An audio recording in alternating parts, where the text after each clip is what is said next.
There are now several different cases of people who've taken their lives because of the amounts of money they owe, because of bad debts, because they're in situations where they've taken out a loan they can't pay back. They cannot bear the shame, the embarrassment, the personal disappointment, so they decide to take their own lives. And my contention with that is that, yeah, maybe suicide solves your problem, but the problem with suicide is it's a permanent solution to a temporary problem. And that's exactly what this episode is about.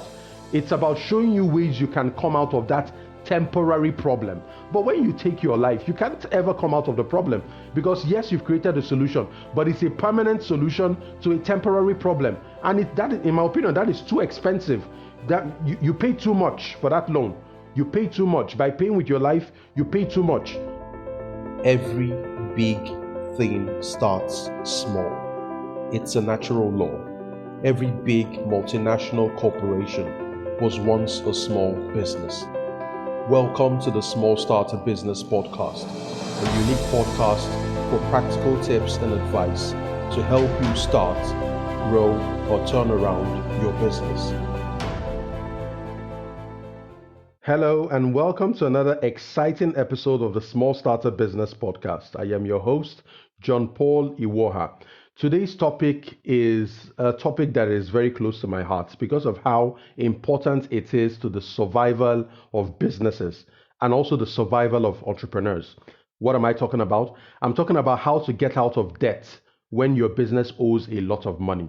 We're coming out of a crisis, a global pandemic that has struck businesses in some very negative ways. There are businesses that have run into debt, serious debt, not by their own making, but because a pandemic came out of nowhere and then severely affected their businesses. So there are businesses that are going through a lot of tough times because they've defaulted on their loans. They took out loans and right now they are either behind on their payments or they cannot even afford to pay back any portion of that loan. So if you have a business that is in that kind of situation, or you know somebody who has that kind of business that is in that kind of situation, this is really the episode you should listen to. And why is this very important? And like I said, it's a very touchy subject. So there's people who have gone through these kinds of situations develop a paranoia for debt. I have met people who have said they will never touch a loan even with a long spoon. They have a policy of they don't ever take out loans. And if you listen to the episode before this one, you would know what my position is on loans. And there is evidence for this. Most of the successful companies in the world use loans to their benefit. Many rich and wealthy people across the world owe loans, owe their success to loans, because loans give you leverage. You are able to use other people's money to the benefit of your business. I can't think of anything that's better than that. As long as you know how to use it well, it's a very sensible strategy. You use other people's money to benefit your business. You use other people's money to boost the capacity of your business, to be able to do more and be more. It's a very sensible strategy. But then things go wrong if you're not able to manage that strategy well. So some people, when they've gone through trouble with paying back debts, they develop some paranoia and then they just say debt is bad. Loans are bad. Don't ever touch loans. Loans are going to destroy your business. Like I said in the previous episode, loans are like fire. Yes, fire can be used to cook delicious food. Fire can be used to forge steel. Those are good aspects of fire.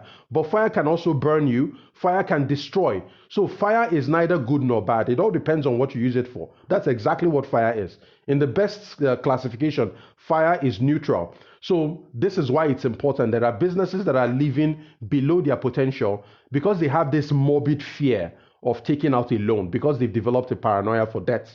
Another reason why, I decided to take on this episode is that a lot of people give up on their vision and dreams when they go into debt and then they struggle and then they don't ever want to go through that kind of experience again. So they shelve their dreams and their visions and their beautiful and brilliant ideas for life. They never go ahead to pursue their entrepreneurial ambitions. Why? Because they had this terrible experience with a loan that went bad. So, and you can imagine what the world is losing because such people have made up their minds that they are never going to chase their dreams because of a bad experience they had with a loan. Imagine the kind of potential these people are losing on a personal level because they've given up on their visions and dreams because of a bad experience they had with a loan. I had a very terrible loan experience 10 years ago.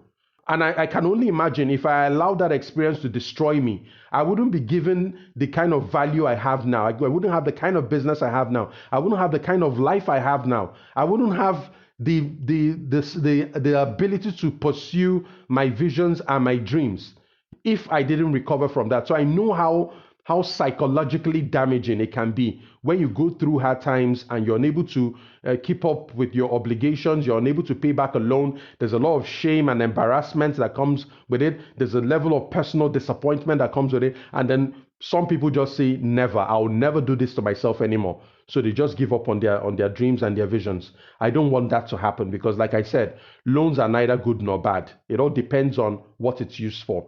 And then the third reason why this is very important to me is there are a lot of entrepreneurs who are going through very serious emotional distress and depression. People are falling into depression because of the amounts of money they owe to banks, to their creditors, and other kinds of people who they owe money to. So, like I said, it comes with a heavy psychological burden. Apart from the financial burden you're facing, these kinds of people do not sleep at night. They slip into depression. And then that leads me to the final point, which is suicide. There are now several different cases of people who've taken their lives because of the amounts of money they owe, because of bad debts, because they're in situations where they've taken out a loan they can't pay back. They cannot bear the shame, the embarrassment, the personal disappointment. So they decide to take their own lives. And my contention with that is that, yeah, maybe suicide solves your problem. But the problem with suicide is it's a permanent solution to a temporary problem. And that's exactly what this episode is about. It's about showing you ways you can come out of that temporary problem. But when you take your life, you can't ever come out of the problem because yes, you've created a solution, but it's a permanent solution to a temporary problem. And that, in my opinion, that is too expensive. That you pay too much for that loan. You pay too much. By paying with your life, you pay too much. It's a temporary problem. So sometimes it's a lack of knowledge, and I'm hoping to plug that gap in this episode. There are things you don't know about bad loans that can actually take you out of it. And I'm going to give you some very sterling examples here. And in fact, let me just move right into it about important things to keep in mind. If you're in a bad loan situation, you've defaulted on your loan, you're owing people money, could be your suppliers, could be your employees, it could be the bank. You're owing people money, you're in that kind of situation. These are important things to keep in mind. Before I go into the specific strategies you can use to get yourself out of such situations, the first thing you need to realize is that the creditor, that person you owe money, that company you owe money, that bank you owe money, they don't want to lose their money. That's the truth. They can threaten you, they can do all sorts, but the truth is all of those things they're doing is because they do not want to lose their money. So if you're willing to be reasonable with them, they will be reasonable with you. Why? Because they want their money back. They're human beings too. They want their money back. So if you can reasonably show them a way through which you can help them get their money back, they are going to be reasonable with you. So that is one thing you need to keep in mind. The last thing your creditor wants is for you to die. The last thing your creditor wants is for that money to vaporize into thin air. Your creditor wants their money back. So that's the reason behind all their anger, all the things that they've told you, all the terrible things they've told you. They want their money back. So if you really look at it that way, if they want their money back, they are willing to listen to any plans or offers you have that will help them get that thing that they want. So the essence of this episode is to show you a way you can achieve a win-win solution. You give your creditor what they want, and then you get what you want. So that is one thing to keep in mind. The creditor doesn't want to lose their money. The second thing you need to keep in mind is don't be in denial. Don't be in denial about the loan, because the more you are in denial, the more the loan situation escalates. So it's a horrible situation. You don't want to deal with it. It's embarrassing. It gives you sleepless nights. It worries you. So you decide to just bury your head in the sand. No, with a loan, it won't work that way. The best thing for you to do is to cooperate. Pick their calls. Don't avoid your creditors, because that's going to make them angrier and more desperate, because it will make them feel like you don't want them to get their money. And don't forget the first tip I gave you. They don't want to lose their money. So when you're avoiding them, you're not cooperating, you're just making them angrier. The moment you cooperate and you're being reasonable, they're going to be reasonable with you. So don't be in denial. The third important thing I want to share before I go into the strategies is be realistic. Don't promise what you can't deliver. Some people, under that pressure, start to make promises to their creditors that they cannot live up to. And guess what you're doing? It might give you some temporary relief, but you're just worsening the situation. Because what it means is that it will be difficult for your creditor to trust you anymore. They will not be willing to listen to any other offers that you have. So you're making a bad situation worse. So don't make promises under pressure that you know you cannot keep. Promise what you can deliver. They may not like it. The creditor may not like it. It may be, you may be offering something that is too long in terms of time. You may be offering a payback solution that is too slow. They may not like it, but you need to promise what you can deliver. Because if you bow or cave into their pressure and tell them something they want to hear, you tell them what they want to hear, what you'll be doing is you'll be limiting your chances for getting their cooperation in the future. And that is something you don't want. The other tip you need to keep in mind is you should be willing to make sacrifices. You're owing money. It's you have an outstanding loan. You have to tighten your belt. You have to make sacrifices. It's just a phase. It doesn't mean you're slipping into poverty. Some people, because fear is a bully. Fear starts to show you things that are unrealistic, like, this is the end of you, your enemies are going to laugh at you, your neighbors are going to laugh at you, all sorts of things. This is the end of you, you've crashed. And I'm going to give you some examples of some of the most successful people, iconic people that we look at today that went through the same kind of situation. It's a phase. That's what I said. It's a temporary problem. And what you need is a solution to solve that problem. Rather than go thinking of a permanent solution to a temporary problem. It's only a phase. You should be willing to make sacrifices. And then, like I said before, don't kill yourself. It's only a phase. Don't kill yourself. Suicide is a permanent solution to a temporary problem. And it is too high a price to pay. What you're owing is money. Why would you pay back the money with your life? It doesn't make any sense. That's too much. You're paying too much for that loan. You pay back money with money. You're owing them money. And what I'm going to show you in this episode is ways you can find that money for them and more or less resolve the situation. Simple. You don't pay back money with your life. There is no price on life. You're paying the ultimate price. For what? For a loan? For a temporary problem? It doesn't make any sense. And then the other thing you need to understand is that several successful people and wealthy people have gone bankrupt and bounced back. Many of them have almost gone bankrupt and bounced back. And many of them are iconic names, big brands. They are behind the entrepreneurs, behind the most successful businesses today. And beyond even entrepreneurs, they are successful athletes in their own right. So Henry Ford, the Ford Motor Company, the founder of the Ford Motor Company, he got bankrupt. But today, where's the Ford Motor Company? It's one of the most successful car companies in the world. P.T. Barnum, the entertainer, Larry King. Larry King just died recently, but he was a journalist, very successful one, very wealthy man. He also filed for bankruptcy. George Foreman, the iconic boxer, slipped into bankruptcy and then recovered and then established a very positive net worth. Milton Hershey, behind the Hershey's brand, one of the biggest brands of chocolate brands in the world, also filed for bankruptcy at the time. And one of the most famous ones is Walt Disney. Walt Disney had mental breakdowns. He went through a difficult bankruptcy. But today, where's the Disney company? The Disney company is arguably the world's biggest entertainment company. It's one of the most iconic brands in the world. But the founder went through the same trouble. He had to file for bankruptcy. He had mental breakdowns. He had psychological trouble. So these are things you need to understand. It's only a phase. It's only a valley.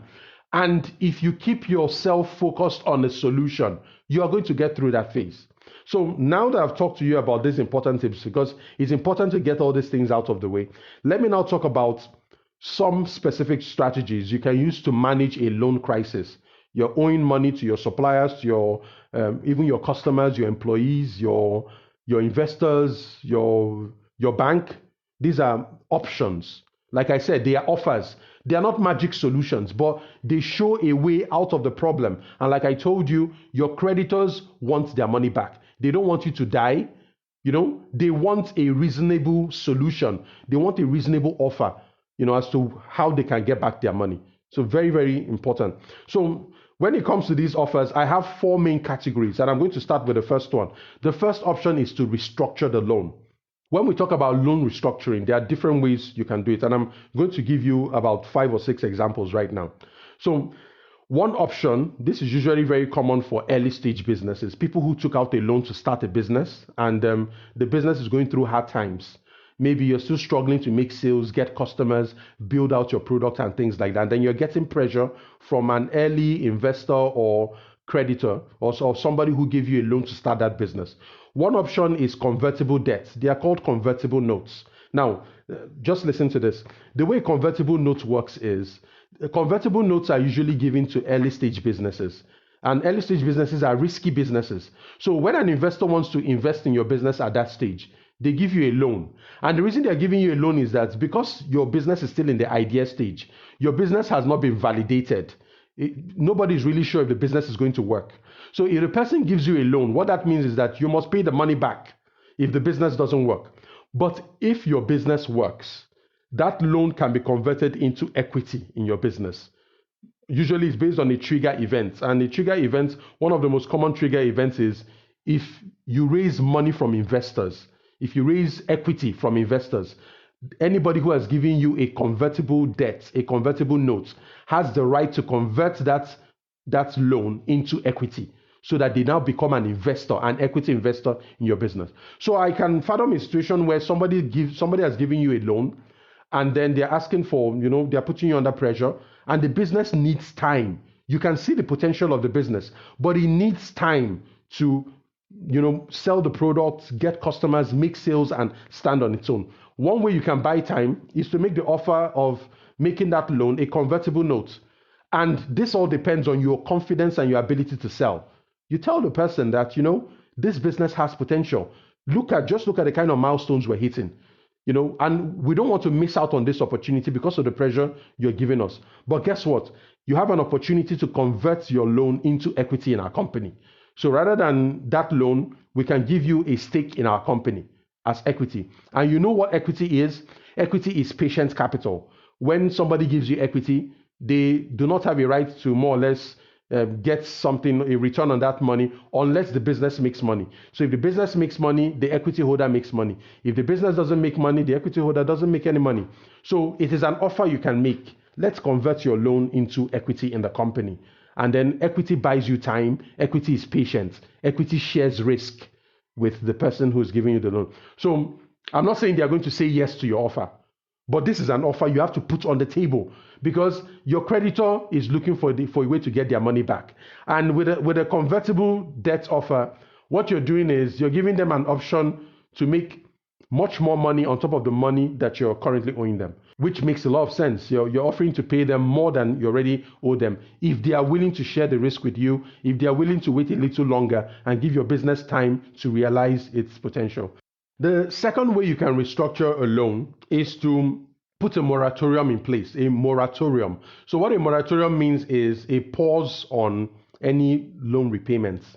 So if you're supposed to be paying back $1,000 every month or $10,000 every year, what a moratorium means is that for the next 3 months, what you're saying is, please give me the next 3 months or the next 6 months. A moratorium for the next 6 months. I mean, I don't pay anything for the next 6 months. So I can have time for my business to recover and then I can resume the loan repayments. This is an offer you're putting on the table. Right now, I'm under a lot of pressure. This business needs time to recover. We've gone through a COVID-19 crisis. We've gone through a terrible time. We've gone through an unfortunate incident. One of our locations caught fire. Our warehouse got burnt. I'm not saying I'm not going to pay back your money, but I need a moratorium. Can I get a moratorium for 3 months or 6 months? A moratorium means I'm not paying back anything for 6 months. And then after that time, I resume the payments. Can we do that? So it's not as if the investor is losing, it's not as if the creditor is losing the money for 6 months. All you've just done is you've just bought yourself time. You've just pushed the loan repayment forward. So if the loan repayment was supposed to stop at the end of the year, it will then stop at the middle of next year because you've asked for a 6 months moratorium. Like I said, your creditor is willing to be reasonable. If you can be reasonable with them and tell them, if you give me 6 months, I can get this business back on its feet. This is my business plan. This is our plan to recover. This is our recovery plan. These are the things I'm putting in place. And within 6 months, we can resume our loan repayment. So all I need is a moratorium to buy me time. It's an offer you can put on the table. I'm not saying the creditor will say yes, but it's an offer. The third option for restructuring the loan is to reduce or waive all or part of the interest. So for example, I can come and say, last year, we had a COVID-19 crisis. Our business was not open for 7 months. For 7 months, we didn't make any sales, but I had to keep paying my employees. I had to keep paying my rent and all of that, but I didn't make any sales. So can you be reasonable enough to waive the interest part of those 6 months for me, or those 7 months? So you're not saying you're not going to pay back. All you're saying is that the business did not make any money. In essence, the loan did not yield any income for the business. It's not as if I'm cheating you. I didn't make any money. So all I'm saying is, why don't you meet me halfway, right? So I'm going to pay back the money, but can we waive the interest for those 6 months that I didn't, that the business didn't do anything? I'm not saying the creditor will say yes, but it's an offer. And it's a reasonable offer because COVID-19 happened to everybody. Or maybe if your business went through an unfortunate situation, it didn't happen in the dark. Maybe the investor or the creditor knows about it. So it's an offer you can put on the table. I'm going to pay back the rest of the loan, but can you please waive interest for that period? That is another way to restructure the loan. Another way to restructure the loan is to space out the installmental payments. You can come up with an offer and say, the way business is right now, I cannot meet up with monthly installmental payments. Paying back at the end of the month is too aggressive for where the business is right now. Can we switch to quarterly payments? So I pay you at the end of the quarter. You're still getting your money for 3 months. It's just that I'm not paying you at the end of every month. I'm buying time by paying you a lump sum at the end of the quarter. Or can I pay you twice a year, in the middle of the year and the end of the year? So you space out the payments just to buy your business time. Sometimes all the business needs is space to breathe. Just breathing space. So, and if you can ask for that, the business can recover. That's all you need. You're just buying time. And then when that burden is lifted up off of you, you can function. You can think about your business. You can start getting inventive and creative again and start looking for ways to make money in the business. So you can push forward the payments and say, rather than monthly installments or rather than weekly installments, can we do it this other way? Can it be quarterly? Can it be bi-monthly? Can it be biannual? You can space it out. I'm not saying the creditor will say yes, but it's an offer. And it's a reasonable offer. You're not saying you will not pay back. All you're doing is you're buying yourself time. Another option for restructuring the loan is to more or less change the way you're paying back that loan. Remember, every loan has two components. The first component is the principal. The principal is the amount of money the bank gave you. For example, $10,000. If the bank gives you $10,000 at 5% interest rate, what it means is that the principal is $10,000, and then the second component of the loan is the interest component. So the bank gives you a loan at 10%. The bank gives you a $10,000 loan at 5% interest. The principal is $10,000. The interest is 5%, which is $500. That's the interest on that loan. I'm assuming the 5% is per annum. Per annum is by every year. So every year the bank charges you $500 for using that loan. So the bank gives you $10,000. What you pay back to the bank is $10,500. That's exactly what it is. So there are two components. The principal is the money the bank gives you. The interest is what you pay for using the loan. So another way you can restructure the loan is to say, let me pay you the interest now, and then I pay you the principal later. So as you can already imagine, the interest is usually lower than the principal. So you can say, rather than just leave you empty-handed, why don't I pay you the interest? Let me pay you the interest, and then we can defer the principal. Maybe I can pay you the interest every month, but then I pay you back the principal at the end of the year in lump sum, rather than paying you bits of it at the end of every month, which might be heavy for my business. So I just pay you, I pay you just the interest component, maybe at the end of every month, at the end of the quarter, or whatever arrangement you come to. But the principal sum will be paid later. That is an option for restructuring the loan. And then another option is that you pay both the interest and the principal later. So I've seen situations where One of my clients actually took out a loan, and the loan is for 2 years. It's a 2-year loan, but both the interest and the principal of that loan will be paid at the end of the 2 years. So you see, that is a very interesting way, because what it does is that your business has 2 years to breathe. You've bought yourself time. You're not under any cash flow burdens. Your business has time, has 2 full years to do the best that it can. Then at the end of the 2 years, you pay the full principal and the full interest. So depending on the kind of business you're running, I can see where that makes sense. So if you're running a business that requires time to invest the loan in the business, and it requires time to reap the benefits of that loan, getting 2 years or 1 year where you pay the full interest and the full principal at the end of that period is something that makes sense. So rather than asking you to pay installments at the end of every month, at the end of every quarter, which will be putting financial strain on your business, you can say, you know what, this is the offer I have. This is the plan I have to expand this business, but I need time. So what I'm offering you is I'm going to pay you the interest and the principal at a certain time in the future. It can be 6 months, it can be 1 year, it can be 2 years, just like my client did. So these are options you have for restructuring the loan. Don't forget, your creditor is willing to be reasonable because they want their money back. Some people might say, if you continue going by way of threats, you can threaten me and we end up in the courts. And all we're going to do in courts is we're going to spend more money. We're going to spend more money on our lawyers, our attorneys, and all of that. And at the end of the day, we're just going to be wasting time. So rather than going by way of threats or taking me to court, this is an offer I have. This is a business plan. This is what I plan to do. I'll pay you this money at the end of 1 year, the full money, the interest and the principal. There are ways, if you're confident enough and you're able to sell your offer and that person believes you sound credible. Remember, your creditors are willing to be reasonable. So that's the first option, to restructure the loan. And just to run through, under restructuring the loan, there's an option for convertible debt or notes, where you ask the person, you make the offer to convert the person's loan into equity in your business. There is the option for moratorium on payments, where you're just asking for some time to breathe, where you don't pay back anything. It could be 3 months, 6 months, a month, whatever that period is. You're asking for time to, more or less, for your business to recover, and then you resume the payments. The person is not waiving the loan repayments. The person is just giving you time to breathe. That's why it's called a moratorium. The third option is to reduce all or part of the loan interest. So the person can waive or reduce some of the interest or all of the interest. Depends on what you're asking for. Another option is to space out the installmental payments. Maybe your current payback timeline is too aggressive. You can ask for something that is much more spaced out. If you're currently paying at the end of the month, you can ask to pay at the end of the quarter or in the middle of the year. Another option is to pay the interest now, but the principal later. And then another option is to pay both the interest and the principal at a time in the future so that you have time to breathe. So that's it for restructuring the loan.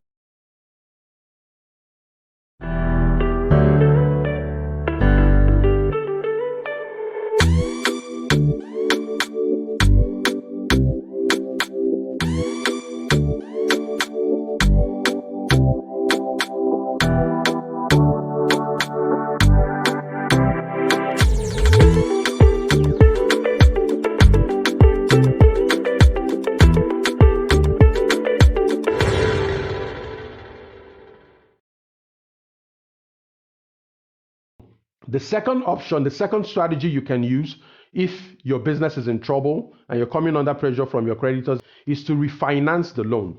Now, refinancing is what financial professionals will use, but let me break it down. Essentially, what refinancing the loan means is that you're going to borrow from Peter to pay Paul. I know you've heard that axiom before, that idiom. You borrow from Peter to pay Paul. So let's imagine you're owing the bank $10,000 and the bank is coming on you, right? You can get another option to borrow money. You borrow $10,000 or even $15,000, depending on what you want. You take that $15,000, take out $10,000 plus a little more and pay back the bank. And then maybe use the remaining money for what you want to use. You're going to be surprised how often big companies do this. But the little guys don't hear about it because it's just happening up there. Many big multinational companies refinance their loans all the time. So they borrow from Peter to pay Paul. Now, why would you borrow from Peter to pay Paul? Sometimes this idiom is used in a negative way. Like Like, it's not a smart thing to do. Why would you borrow from somebody to pay back another person? But it makes sense to borrow from Peter to pay Paul if Peter can give you better terms. So if the loan I'm paying back is at 10%, the person is charging me 10% per annum on their loan. If I see an option that is willing to give me the same amount of money, but at a cheaper interest rate, why wouldn't I borrow from Peter? Peter is giving me better terms. So what I do is I take that new loan from Peter. Peter is offering me the loan at 8%. I borrow the loan, I take the loan from Peter at 8%, and then I pay back this other loan I'm owing at 10%. So all I'm doing is I'm taking a cheaper loan to pay off a more expensive loan. Makes sense, makes a lot of sense. So, but the goal now is to convince Peter to give me that money. And of course, Peter represents any other source of money, any other source of funding that can give you better terms or even equal terms. So for example, it might not be the interest rate. It might just be that the bank's interest rate, the bank you're owing, has much more aggressive terms. They're asking you to pay back the loan installments at the end of the month. And it's very aggressive to your business. They're charging you 10% interest and they are asking for monthly repayments.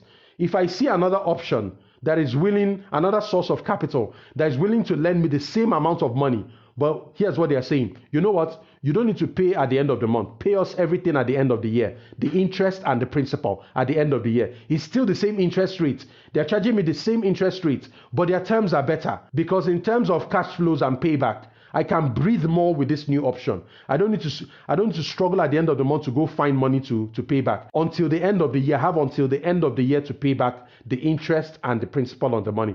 So what I do is I take the money from this new source because the terms are much more agreeable to my business, and then I pay off the other lender whose terms are too aggressive. So that is a point where it becomes a very valuable strategy when you're owing somebody, but then the terms are putting you in trouble. You can find another source that's giving you better terms and then pay off the other person. So it makes a lot of sense. That's what refinancing is all about. It's about borrowing from Peter at a better interest rate or better terms to pay off Paul, whose terms are not agreeable to your business. And like I said, big companies do this all the time. In fact, it's quite common. You can even fathom situations where, banking is a business, right? So a bank is trying to get this big company as their customer. And then they come and they say, we've been trying to do business with you guys for quite some time, but then we haven't seen the opportunity. But right now, we notice that you have a bank, you have a loan from Bank B, right? And Bank B is giving you this loan at 10% with all these terms. We can do better. We can give you that same loan at 7%, better, much more agreeable terms in terms of when you pay back the money and all these other things. If I'm that sort of company, that's a very solid sales pitch. I would go with the other bank. Why would I keep paying? Why would I keep taking out an expensive loan when I can get a cheaper one with better terms? So that's how banks compete with themselves. They go to each other's customers and try to give them better deals so that the customer can move from one bank to their own bank. So it's one way, and refinancing is one other way. They can say, the customer can say, I'd like to do business with your bank, but the problem is we already have a loan with this other bank. And then the new bank will say, so how much are they giving you the money at? At what interest rate? What are the terms? And they're like, oh, don't worry about it. We're going to refinance that loan for you. We're going to give you the same amount of money they're giving you at a lower interest rate, better terms, so you can pay them off and come become our customer. It happens all the time. So refinancing your loans is an option that is on the table. Now, the third strategy to get out of a terrible loan situation is if you find that you cannot restructure the loan and you cannot refinance the loan, the other option you have is to sell assets or give up collateral. This is a distasteful option for some people. It might not be an option that people will like, but it's a practical option. You're owing somebody money. You've tried to restructure the loan. They are not budging. They are not accepting your offer to restructure the loan. You've tried to refinance the loan, but you can't find any other source of capital that will be willing to give you money so you can pay off the other person. You then have limited options. The next option is, what assets do I have that I can sell? It's happened to people who are in tough situations and they're coming under serious financial pressure. They look for an asset they have. Most times it's real estate. It can be land, buildings, equipment, vehicles. They sell it and then they use the proceeds to pay off their loan. It requires sacrifice. It's not a very pleasurable situation. But you have to do what you have to do. That's what entrepreneurship is all about. You have to be practical. You can't just bury your head in the sand and pretend like it doesn't exist. The longer you wait, the bigger the loan gets. So right now, you may not be comfortable to say you want to sell your car, you want to sell a building, or you want to sell your stocks, the stocks you have, that you've been accumulating for the last decade. It may not be things you want to do, but if you have something around your neck, you have to get rid of it. If not, it's going to strangle you. So sometimes people find themselves in those kind of situations where they have to give up their assets to settle outstanding loan obligations that they have. And this is the reason why banks ask for collateral. So you walk into a bank, they tell you, okay, we're going to give you the loan, but we want collateral. Do you have any valuable property that you can use as security for this loan? So that in the event you cannot pay back this loan, we can take over that property, sell it, and realize the loan you're owing us. Now, for those who don't know, this is how collateral works, right? You use your house as collateral for a loan, and your house is worth, let's say, $100,000. What you're owing the bank is $40,000. You cannot pay back your loan, and then you've already used your house as collateral. What it means is that the bank is going to sell your house, and under a forced sale, if they're able to make up to $100,000, no problem. Or whatever amount they're able to make. If they sell the house, for example, for $100,000, they will take their $40,000 and give you your 60. It doesn't mean that they're going to sell the property and take all of the money. No. All they are doing is that they are getting back the money that you owe them. They sell the house, they take their own share, they give you your own share. So now that I've explained this, are you seeing some interesting options? Does that put an idea in your head for refinancing your loan? For example, I approach somebody a wealthy person, and then I say, I'm owing the bank money, and then I've used my property, my house, my building as security for that loan. But I don't want the bank to sell that house. I want you to refinance that loan, and then I'm going to use my house as collateral. So what it means is that rather than the bank foreclosing on the property, you can borrow money from this new person, pay off the bank, maintain your property, and then now you have to focus on how to pay back that person. So it's just that you are controlling the situation. If the bank sells the property, you think they might sell it at a price that is a giveaway price. So to try to avoid that situation, you get somebody else involved and take the bank out of the picture, pay off the bank, and then you have a new loan provider, a new creditor who likely or hopefully has given you better terms than the bank was giving you. So selling your assets or giving up collateral, you might not like it. It's not a comfortable option, but it's a practical option, especially when you have a loan obligation or burden that is coming around your neck and trying to snuff the life out of you. The fourth strategy, which is the last resort. You've tried restructuring, it's not working. You've tried to refinance the loan, it's not working. You've tried to sell your property, or maybe you don't have any property to sell to pay back that loan. The last option you have is not to kill yourself. The last option you have is to run to the state. And when I mean running to the state, you file for bankruptcy. It's not something you want to hear, but like I told you in the beginning, Walt Disney did it, Larry King did it, Henry Ford did it, George Foreman did it, Hershey's did it. Many of these big names you've heard that have successful companies, they went through this. They had to go through the indignation, the shame, and the embarrassment of filing for bankruptcy. But guess what? Shame cannot kill you. People will only talk. Embarrassment cannot kill you. People will only talk. What kills you is what you do with what people are saying about you. Because guess what? These are the same people who are going to praise you when you're doing well. So now that you're not doing well, what do you expect? That they're going to keep quiet? No. People will always talk. Mouths are always there to talk, whether the news is good or it's bad. So if you expect them to sing your praises, they're also going to gossip about you and say all kinds of terrible things about you when you're not doing well.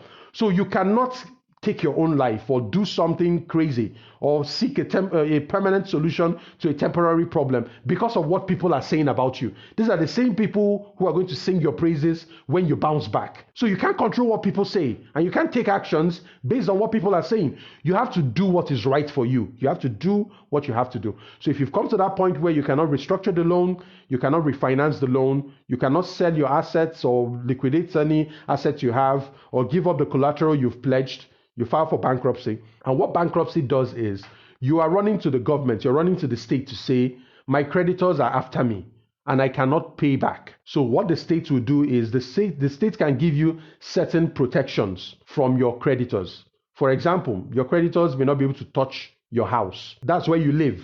So the state is going to say, there's no point making this guy homeless. Leave his house, leave his car. If your car is at least it's something reasonable, it's not as if you're driving a Rolls Royce or a Mercedes AMG or one of those top performance cars, or you're driving a Ferrari. If it's a reasonable car, leave the car for the guy so that more or less he can come back to himself, he can bounce back. So those are some of the protections that the state can give you when you file for bankruptcy. In the US, it can be Chapter 7 or Chapter 13 bankruptcy. Every country has different laws around bankruptcy. When you can file for bankruptcy, what you can get from filing bankruptcy, what your creditors can do or cannot do, and all those things. So you need to look at that. It's an option on the table that people don't take. Now, but the thing is, filing for bankruptcy and killing yourself, which option would you rather choose? But the thing is, like I said, some people are not aware of the options that are available to them. So in that ignorance, they think that killing themselves is a solution to the problem. Like I said, yes, it's a solution, but it's a permanent solution to a temporary problem.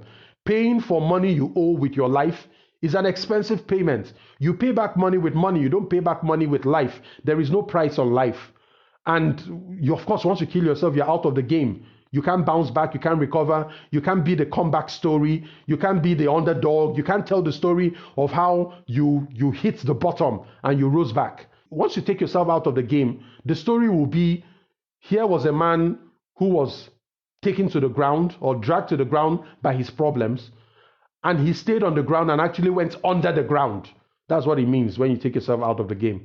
You take yourself under the ground. What you should do is to look for a way to bounce back from the ground.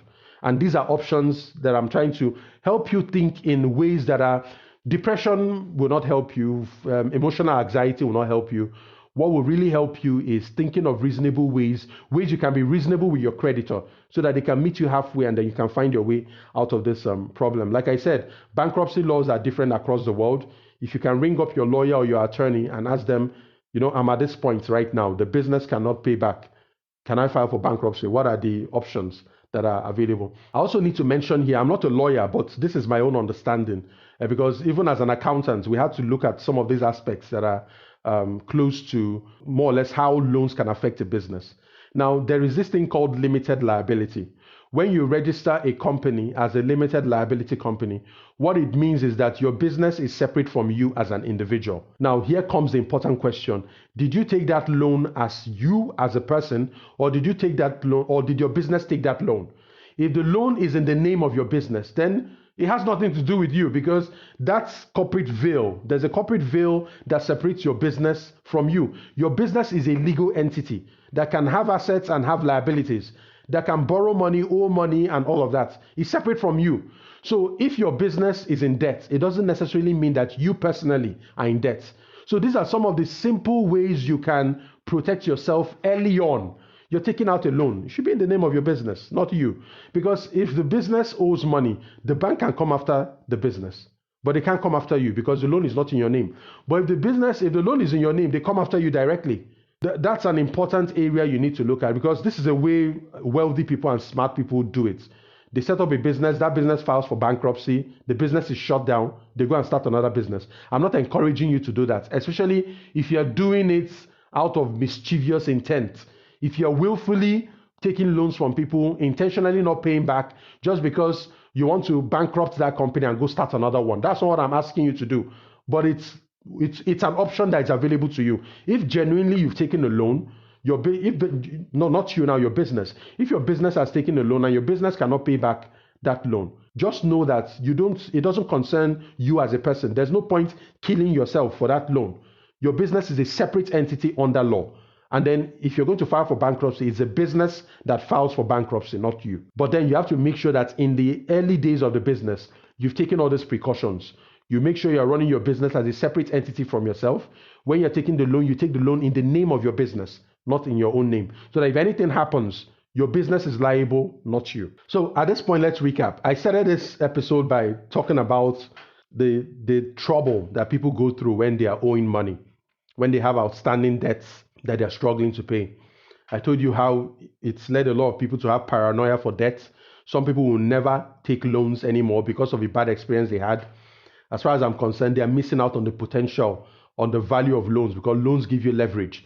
They give you the ability to use other people's money. I talked about the emotional distress and depression people go through because they are owing money. I also talked about people paying the ultimate price, paying the price of a loan that they owe to other people with their life, which I think is too high a price to pay. You can't pay back a loan with human life. There is no price on human life. And the second thing is that you cannot use a permanent solution like suicide to solve a temporary problem like difficulty with paying back your debts. They are mismatched. So, and then I also gave a couple of important tips to keep in mind. The creditor doesn't want to lose their money. They don't want you to die. They want you to be alive so you can pay them back. So once you have this in your mind, you should realize that your creditors are willing to be reasonable if you're going to make them reasonable offers. The second point is don't be in denial. Cooperate. Don't try to avoid your creditors. That will only make them crazier and they will become more desperate and start to more or less, it will be difficult to believe anything you say. You have to be realistic. You're coming under a lot of pressure, yes. You're under a lot of psychological distress because of the money you owe, yes. But do not make promises you can't deliver. Because if you make promises and you don't keep those promises, you make it difficult for your creditors to believe you the next time you make them an offer. The next thing I said was, you have to be willing to make sacrifices. It's only a phase. You might lose some things. It might cost you some personal disappointments. You might feel shame, embarrassment, what people are going to say, and all those things. But don't forget, it's a temporary phase. It's a phase that's going to pass. Like I also said again, don't kill yourself. Suicide is a permanent solution to a temporary problem. It's also a price that is too high to pay for money that you owe. There is no price on your life. As long as you're alive, you're still in the game. As long as you're in the game, you can bounce back. The worst thing you can do is to hit the ground and go under the ground, because that's what suicide does to you. You go under the ground. That's not a great story. A great story is that you hit the ground and then you bounce back. That's why we celebrate all these people. And I told you about all the successful and wealthy people, some examples of people who have gone bankrupt and almost gone bankrupt. Talked about Henry Ford, P.T. Barnum, Larry King, George Foreman, Milton Hershey, behind the Hershey's chocolate brands, the global brand, Walt Disney, the entrepreneur behind the biggest and most successful entertainment company in the world, had mental breakdowns, went through bankruptcy more than once. So it's important to keep these things in mind. And I talked about specific strategies. The first strategy is to try to restructure the debt, and I give you specific options. You could make an offer to convert the loan into equity. You could shift the payment timelines. You could waive interest payments. You could ask for a moratorium, and a couple of examples I gave you. The second strategy I shared is to refinance the debt. Many big companies, multinationals do this all the time. They borrow from Peter to pay Paul. You borrow from Peter. If Peter is giving you a loan at better terms, it could be a lower interest rate and much more agreeable payback timelines. You take that loan and you go pay off the loan you owe right now, where the interest is higher and things like that. So companies do this all the time. You refinance your debt. You borrow from Peter to pay Paul if Peter is going to give you better terms. The third strategy I shared with you is to sell assets or give up collateral. It's not an option that may be comfortable. It might not be an option that you like, but it's a practical option. If you're owing money and that money is increasing in size every day, you can go take out an asset that you have, something valuable, sell it so you can get back your piece. And then the fourth and final strategy, the option of your last resort, it is not suicide. Your last resort is to file for bankruptcy. So if it's a personal loan, it's likely you're going to be filing for personal bankruptcy. If it's a business loan, it's likely you're going to file for bankruptcy for that business. I gave you examples of many of the successful people we know today who filed for bankruptcy and made it back. It's not something anybody prays for. I don't pray for it on myself, but I hope I have the guts, to be able to. And the reason why these things happen is because we're thinking about what people say. And like I said before, people will always talk. If you succeed, they're going to talk. They will sing your praises. They're going to give you titles, call you name, extol you, call you the role model. They're going to celebrate you. They'll talk. Don't expect that those same people will not talk when you go down. They're also going to talk. They're going to gossip about you. They're going to laugh at you, laugh about you, talk behind your back. That's what humans do. So you cannot be making decisions on the basis of what those people are going to do. You need to think of what is best for yourself and how you are going to bounce back from this low point. So at this point in the episode, there are 4 things I want you to consider. The first is to join the Insiders program. I can't tell you how important it is to get high quality counsel. You're at that point where your business is going through serious trouble, and then you are weighing your options. Sometimes what you don't know can kill you. Some people kill themselves out of ignorance because they feel they don't have any options. But there are several options. It's just that they don't know about it. So what you don't know can kill you. Who you don't know?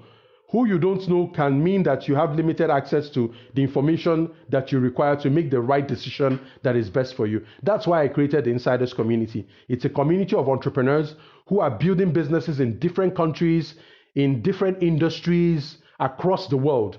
We are there to share ideas, we collaborate, we share experiences, we knock ideas off each other, we're networking, we're collaborating. You're learning from people who are several steps ahead of you, who have made some of the mistakes you're about to make, who have recovered from some of the troubles you're going through right now. There's a lot you can learn from that, rather than learning from your own mistakes or learning from trial and error. So to learn more about the Insiders program, check us out at smallstarter.com/insiders.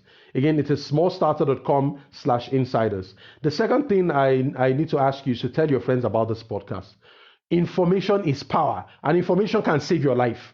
So this information you're getting is free. This information, because it's on the internet, I don't know how far it's going to reach and who it's going to help or how many lives it's going to save. This thing, as long as I've released this episode, this is going to exist for hundreds of years, as long as the internet is available. So I'm hoping that for everybody who has the benefit to listen to this, when you're in trouble, you can come back to this episode and listen to this episode and see more or less the kind of options you have.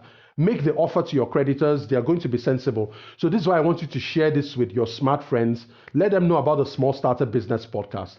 Recommend this episode to them so that they too can learn and gain the liberation that information and insight can give you. And if you want to give us a pat on the back, you've been listening to the Small Starter Business Podcast for quite some time. You want to say thank you. One way you can do that is to give us a 5-star review if you love what you've been hearing. And you can do that at smallstarter.com/review.